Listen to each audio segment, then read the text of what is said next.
নোৱাৰা হৈছোঁ কিমান আৰু কাম কৰিম মোৰতো কোনো মূল্যই নাই এইখন ঘৰত মোক কাম কৰাবলৈহে আনিছে কিয় মোনালিসা আছে তাইক অলপ সহায় কৰিব দিলেই হ'ল ৰাজধানী ঘৰত থাকিলেহে মাতিব পাৰিম ৰাজধানী অতিকৈ ওলাই গৈছে বজৰুৱা পলাহৰ লগত বজাৰলৈ কি আপুনি একো নাজানে নেকি নে জানিও নজনাৰ অভিনয় কৰিছে নাই মই একো নাজানো কথাবোৰ স্পষ্টকৈ কোৱাচোন আপোনাৰ ভনীয়েৰে নাক কাণ কাটিলে সেই পলাশৰ লগত দিনৰ দিনটো নৈপৰাত বহি লাকলীলা কৰি থাকে মানুহে উৎপাতত যাব নোৱাৰা হৈছে কি তাইক আজি আহিবলৈ দে মনালিসা ক'লৈ গৈছিলি মই লগৰ কেইজনীৰ লগত অলপ ফুৰি আহিলোঁ পলাশ তোৰ কোনদিনৰ পৰা বান্ধৱী সঁচা কথা কওঁ ক'ত গৈছিলি সঁচা কথা ক'ত গৈছিলি মই পলাশৰ লগত নৈৰ পাৰত গৈছিলোঁ আৰু মই তাক ভাল পাওঁ দেখিলে নহয় এই আমাৰ নাক কাণ কাটিব সোনকালে কিবা এটা ব্যৱস্থা কৰক কিবা এটা কৰিব লাগিব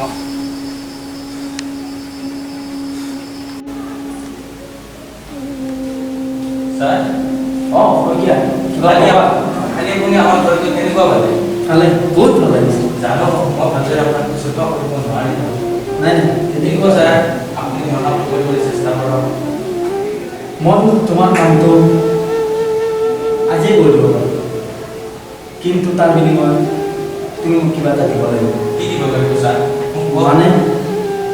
মানে মই তোমাৰ ভনীজনী বিয়া পাতিব কি কয় ছাৰ মইতো ভাগ্যৱান মই আপোনাৰ এই প্ৰস্তাৱ সন্মতি দিছোঁ কিন্তু ছাৰ আপুনি মোৰ কামটো নাপাব লাগিব তোমাৰ কামটো মই তেতিয়াহ'লে আজিয়ে কৰিম thank you sir thank you মই সঁচাকৈ মোৰ কিমান এটা মনত আনন্দ লাগিছে আমিতো আপোনাৰ মিতিৰ হ'ম আমি আজি মিটিৰ হ'ম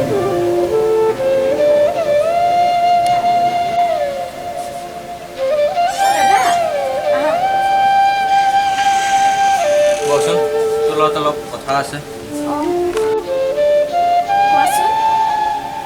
তোৰ কাৰণে মই এজন দৰা ঠিক কৰিছোঁ যোৱাকালি যে মানুহজন আহিছিল তেওঁ তোক পচন্দ কৰিছে আৰু কৈছে যদি তেওঁৰ তাত তোক বিয়া দিওঁ মোৰ কামটো কৰি দিব চাবি যাতে মোৰ সন্মান নাযায় তেওঁক মই কথা দিছোঁ আৰু পৰাশৰ লগত ঘূৰা ফুৰা একেবাৰে বাদ দিয়ে কি কিন্তু দাদা ইমান ডাঙৰ সিদ্ধান্ত লোৱাৰ আগত তই মোক এবাৰ হ'লেও জনাব লাগিছিলে ইয়াত কোনো কিন্তু নাই আৰু তই যদি এই কথা নুশুন তেনেহ'লে এই ঘৰ তই এৰি যাব লাগিব চাহ মই তোৰ দাদা তোৰ বিয়া হোৱাটো মই কেতিয়াও নিবিচাৰোঁ তই সেই ঘাটমাৰাটোৰ লগত বিয়া হৈ কেনেকৈ সুখত থাকিবি তাৰ নিজৰ ঘৰটো বাদে আন একোৱেই নাই তই যদি এতিয়া ৰঞ্জিত দত্তলৈ বিয়া হওঁ তই সুখত থাকিবি আৰু আমাৰো সুবিধা হয় যদি তই ৰঞ্জিত দত্তলৈ বিয়া হওঁ মোৰ চাকৰিটোৰ প্ৰমোচন হ'ব মানে তই তোৰ নিজৰ স্বাৰ্থৰ বাবে মোক সেই অফিচাৰৰ লগত বিয়া ঠিক কৰি দিলি এতিয়া কান্দি লাভ নাই বিয়াৰ বাবে সাজু হ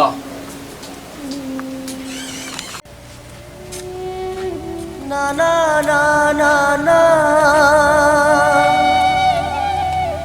না না না তই মোক কিমান পৰীক্ষা পাতিছ যে তোৰ লগত কথা এটা আছে কি তই মোক ক্ষমা কৰি দিবিনে মই তোক গোটেই জীৱন থাকিম বুলি কোৱা প্ৰতিশ্ৰুতি পূৰণ কৰিব নোৱাৰিম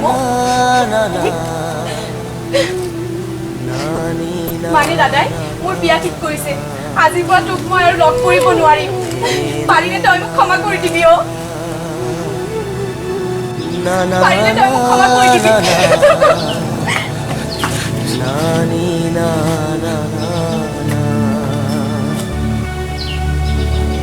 মনত পৰেনে অতীতত আইতাই কোৱা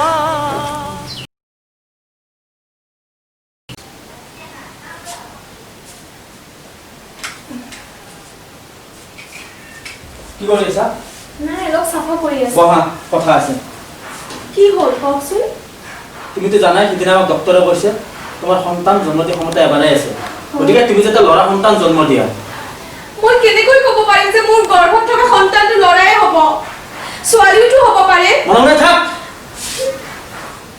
ছোৱালী জন্ম দিয়াৰ কথাটো ভুলটো নহয় যদি আমাৰ ছোৱালী সন্তান জন্ম হয় তেতিয়াহ'লে আমাৰ এই বিশাল সম্পত্তিবোৰৰ উত্তৰাধিকাৰী কোন হ'ব মুঠতে তুমি জানি থোৱা ভাল যদি তোমাৰ গৰ্ভত কন্যা সন্তান জন্ম হয় তেতিয়াহ'লে তুমি এই ঘৰত থাকিব নোৱাৰা তুমি এই ঘৰৰ পৰা ওলাই যাব লাগিব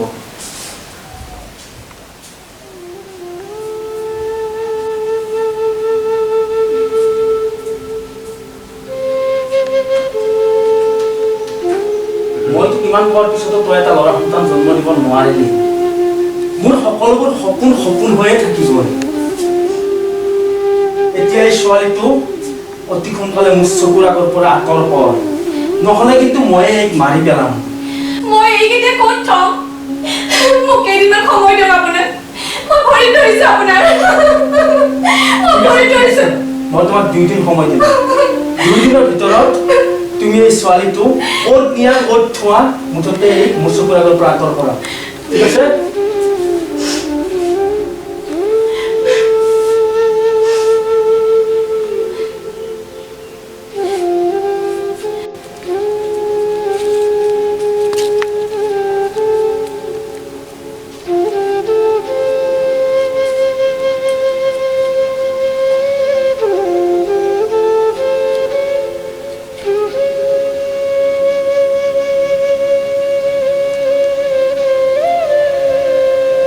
মাইনা, তই মোক ক্ষমা কৰিবি অ' মাইনা। মই তোক পিতৃ মাতৃৰ পৰিচয় একোৱে দিব নোৱাৰিলোঁ। মই অভাগিনী মাতৃ মাইনা। মোৰ লগত থাকিলে তোক তোৰ দেউতাৰে মাৰি পেলাব মাইনা। তোক জীয়াই জীয়াই মাৰি পেলাব তোৰ দেউতাৰে। তই য'তে থাক সুখত থাকিবি। আজিলৈ আহিছোঁ দে মাইনা, তোক আৰু মই কেতিয়াও লগ নাপাওঁ। তই ভালে কুশলে থাকিবি মাইনা। মই যাওঁ দে মাইনা, যাওঁ।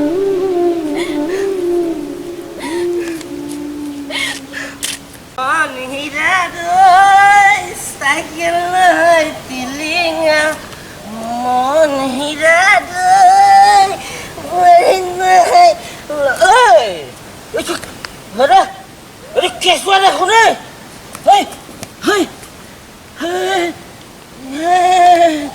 এইটো কোনে পেলালে? পেলালে কেঁচুৱা পাইছো, কেঁচুৱা পাইছো।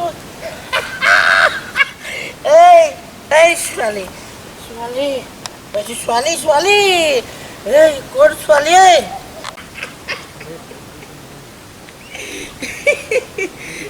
ভগৱান, আমিতো মজাইয়ে। আমি এই সভ্য সমাজৰ বাবে আৱৰ্জনা। শিশুটোৰ বাবে আজি এতিয়া তুমি মোক উত্তৰ দিয়া ভগৱান। এই সভ্য সমাজৰ আৱৰ্জনা কোন? আমি এনে ভদ্ৰতাৰ মুখা পিন্ধা সেইবোৰ সমাজত থকা দানৱবোৰ। এই ভগৱান, এতিয়া মই এই ছোৱালীজনীক ময়ে লৈ যাম। এই মানে জানিলে মই ডাঙৰ কৰিম, ডাঙৰ কৰিম। বল বল চালা হাৰামজাদা। মাইনা তোমাক মই একেবাৰে লৈ যাম। মাইনা মাইনা মাইনা।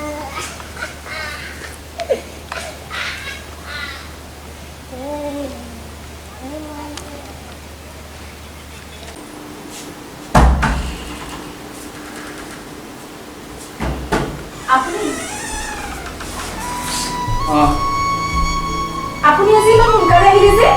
কিয় এখন তোৰ ঘৰ নেকি যে মই তোৰ কথা মতে আহিব লাগিব? মই কথাটোৱে সুধিছোঁ। আৰু আপুনি কিন্তু আজিকালি বহুত বেছি বেছি মদ খায়।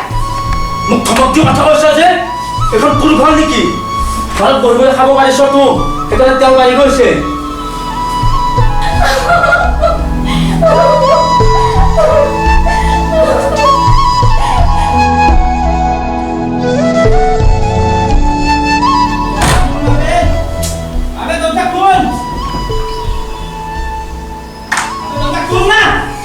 ইমান কিয় চিল্লাইছে আপুনি? এসোপা গিলি আহিছে একদম। কি হ'ল? কালি বৰ ডাঙৰ ডাঙৰ লেকচাৰ দি আছিলি ন? আজি গধূলিৰ ভিতৰত দাদাৰ পৰা মোক 2 লাখ টকা আনি দিব লাগিব। কেনেকৈ আনিম? দাদাই মোক পইচা নিদিয়ে। তেনেহ'লে তোৰ গহনা চাবিটো মোক দে। নিদিওঁ মই, তাত মোৰ মাৰ গহনা আছে। কি?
ক'বলৈ বেয়াই লাগিছে।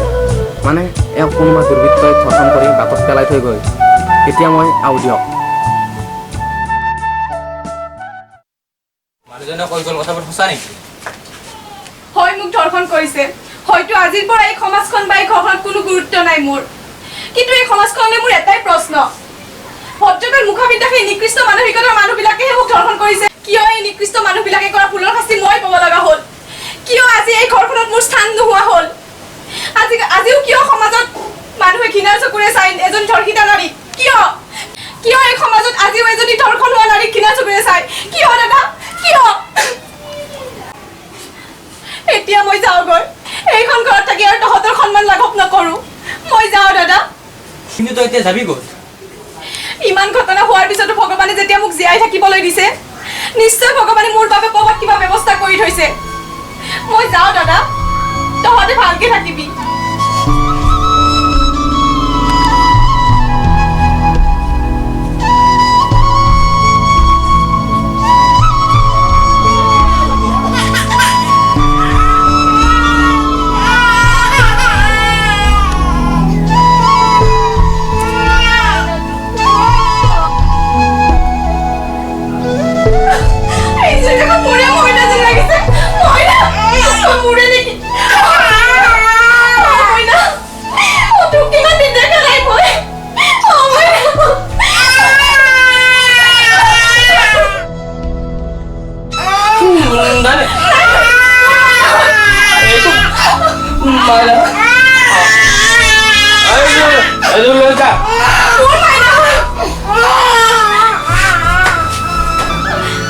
তই যে ইয়াত ইমান পালি, তইচোন ধনী ঘৰৰ মানুহৰ তাত বিয়া হৈছিলি, এতিয়া কি হ'ল?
লক্ষ্যবিহীন এক যাত্ৰা, ক'ত যাম কি কৰিম একো ঠিকনা নাই। মোক মোৰ ছোৱালীটো দিয়া, মই যাওঁ। নাই নাই নাই, তোমালোক কলৈকো যাব নোৱাৰা, তোমালোক কলৈকো যাব নোৱাৰা। মই তোমালোক কলৈকো যাব নোৱাৰা।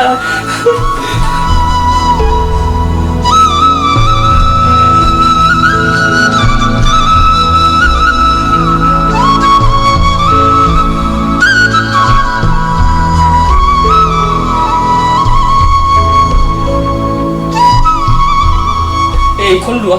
কি হয় এয়া? মোৰ সমস্ত সম্পত্তি ইয়াতেই আছে। তোমালোক দুজনীয়েই, এইটোৱেই মোৰ ভঙা ঘৰ। যিমান দিনলৈকে পাৰা সিমান দিনলৈকে থাকা, মোৰ একো আপত্তি নাই। মইহে এতিয়া লক্ষ্যবিহীন হৈ গোটেই পৃথিৱীখনতে ঘূৰি ফুৰিম চাগে। এইখন লোৱা।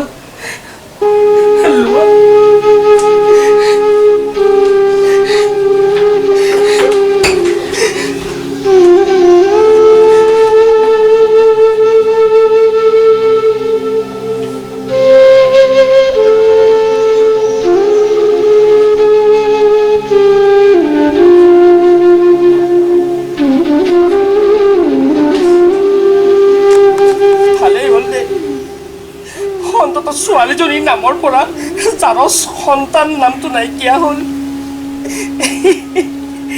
মোৰতো শেষ উপহাৰ বুলি দিবলৈ একোৱেই নাই। এই ঘৰখনেই তোমাক শেষ উপহাৰ বুলি দিলোঁ আৰু মোৰ শেষ উপহাৰ হৈছে এইটোৱে বল বল